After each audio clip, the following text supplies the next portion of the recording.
Farzandingizni emotsional holatini bilishni istaysizmi? Unda quyidagi savollarni unga berib ko'ring. Eng birinchi savol, seni qalbingdan, ko'nglingdan qanday his-tuyg'u tez-tez o'tib turadi degan savolni bering.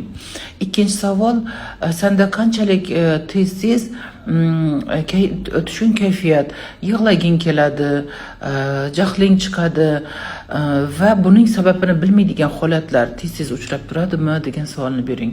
Va uchinchisi, o'sha qalbingdan o'tayotgan ichki tuyg'ularingni, qalbingdagi tug'yonlarni kimlar bilan o'rtoqlashishni istarding yoki kimlar bilan o'rtoqlashasan degan savolni bering. Bu savollar bizga nimaga kerak, nima beradi bu savollar degan nimangizga, e'tirozingizga bu o'sha uning qalbiga yo'l topishning ilk qadamlari bo'ladi. Va biza har qanday qulfni kalitini podbirats qilishimiz kerak, izlab topishimiz kerak.